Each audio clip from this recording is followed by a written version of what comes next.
is Valley News Live at 6. A Fargo man has a warning tonight for people living near the downtown area after he says his property was hit twice by intruders. The two incidents happened in the 400 block of 9th Avenue South, just down the street from the Cass County Courthouse.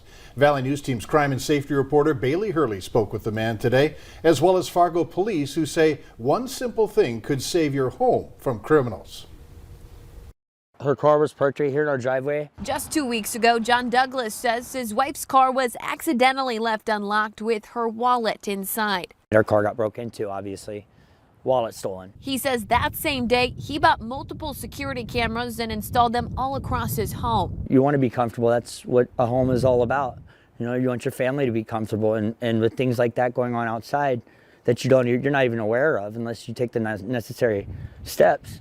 It's scary. And Douglas says things have been quiet until he woke up this morning to an alert from his security system. Said somebody was on the back porch at 9:18 at night. So I looked at it, and it was somebody trying to break in our house. Fargo police say the video shows just how effective motion lights are, as the man in question appears to bolt down the stairs almost immediately after Douglas's floodlights turn on. Got spooked or whatever and ran out that way. And while Fargo police say it's unclear if the two incidents at Douglas's home are related, Douglas has reason to believe they are. They dropped something right here on the ground, and it's funny, my wife found the same piece. It was like a paper clip bent in a certain direction. It's the same one that we found next to her car 2 weeks ago. It's weird. Douglas says he doesn't want other neighbors to get taken advantage of, urging everyone to step up their home security before it's too late. In downtown Fargo, Bailey Hurley, Valley News Live. Douglas adds that he's already in the process of getting more security cameras as well as installing a backyard fence, and is hoping to get a dog to help better protect him and his family. If you have any information on these incidents, you can call Fargo Police's tip line at 701-241-5777. And if you need help uncovering an issue in this community, call our whistleblower hotline. We'll do our best to get to the bottom of it. Call 701-237-6576 and leave your tip.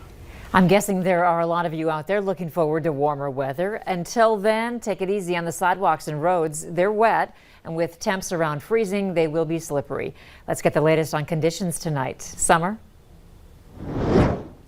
Lots of gloomy and gray skies tonight, but the moisture was well received for folks across the Northern Valley and especially out across western North Dakota. Here's a look at a few snowfall reports that came in over the last several days. 6.5 inches of April snow in Walhalla, North Dakota. Half a foot in Hallock, 5.6 inches in Greenbush, 5 in Pembina, 4 in Warroad, 3.5 in Grandin, 3 inches in Thief River and Langdon, 2.7 in Grand Forks, and 2 inches in South Fargo. Things are much quieter tonight. We had a few flurries move through the Fargo area, but coming up, I'll let you know when we can expect maybe a little more sunshine and those warmer temperatures to return. Okay, thanks, Summer. Sirens will be tested tomorrow in Moorhead. It's all a part of a severe weather awareness week. The first siren test will happen statewide at 1:45 tomorrow afternoon. Schools and businesses are encouraged to conduct a tornado drill at that time. The second test will happen at 6:45 p.m. Now, during a real emergency, you're going to hear a siren. You should go indoors immediately. These sirens are most often used for tornadoes, hail that is golf ball sized or bigger, and winds of 70 miles per hour or more. The sirens are activated by city and county officials. A woman is behind bars after leading police on a chase this afternoon. It happened around 2:10 this afternoon. Officers tried to make a traffic stop on a car for a moving violation near 24th Avenue South and 20th Street. The suspect drove off going east on 24th Avenue with speeds ranging from 35 to 65 miles per hour. Grand Forks police continued to follow the driver, who came to a stop at 13th Avenue South and South 20th. The driver was identified as 20-year-old Jaden Kaiser from Grand Forks. She was arrested for fleeing in a motor vehicle and reckless driving. Health officials in Clay County are concerned about the rising number of COVID cases in their area, which have now climbed to levels last seen in October. The highest level numbers are among those 20 to 24 age group. Plans are to administer 1,000 people with vaccines this week. Now, there will be no Johnson & Johnson vaccine. Officials say they'll continue to keep you updated so you can get vaccinated when they receive more vaccine. So far in Clay County, over 36% of the population has received a first dose and 26% has completed both. Over 45% of people aged 50 to 64 have received the first, and over 73% of people ages 65 and older with their first dose. And if you have any questions regarding COVID vaccines, use our VNL vaccine tracker to sort through them. It's on our homepage of the website. You can also open your phone camera and point it to the QR code on your screen, then tap the link that pops up. Governor Tim Walz is extending the peacetime emergency for the 13th time since he first signed the executive order. It allows the state to access resources to respond to the pandemic and comes at a time when the state is ramping up COVID vaccine distribution. The federal government and 46 other states remain in a state of emergency. North Dakota Governor Doug Burgum has been sent a legislative bill that changes the qualifications on one of his cabinet members.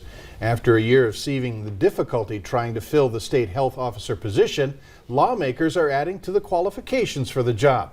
The Senate passed a bill which would require the person serving to be a physician. If the officer isn't a physician, the state must hire a panel of 3 physicians to consult the state health officer. Who we hire as a state health officer needs a little training in public health and a background in that discipline, but would have the respect of the public and could do the job that we need. If the governor signs the bill, it becomes law. He could also veto the bill. Cleanup Week returns May 3rd through May 7th, and the city of West Fargo will not charge the $10 appliance disposal fee at the transfer station the week before. West Fargo residents can throw out extra garbage, recycling, yard waste, branches, and large items free of charge. After May 1st, that $10 fee is back in place. Cleanup Week for the cities of Fargo and Moorhead will also begin the week of May 3rd. The fight continues for a local family to keep a West Fargo man's memory alive while promoting organ donation. They will be breaking ground on a garden of healing at the end of this month. 22-year-old Cameron Bolton died in a car crash near Mapleton in 2018, but he's gone on to save several lives through organ donation. Cameron's parents, Sarah and Arlen Fisher's idea of the garden was approved Tuesday night by the Fargo Park Board meeting. Fisher says that the garden can help bring closure and peace to other families of organ donors and recipients, and a place of healing for anyone in need. The garden will be at Urban Plains Park, just blocks from Sanford Hospital. Later on Valley News Live at 6, how you can help give all kids a chance to enjoy outdoor fun on a playground. Bundle up for a chilly night ahead. Temperatures in Fargo will be falling from the mid and low 30s, eventually into the upper 20s by tomorrow morning with that sunset at 8:15, and even chillier up in the Northern Valley. 20s are expected by the midnight hour, but a warm up is around the corner. I'll let you know when.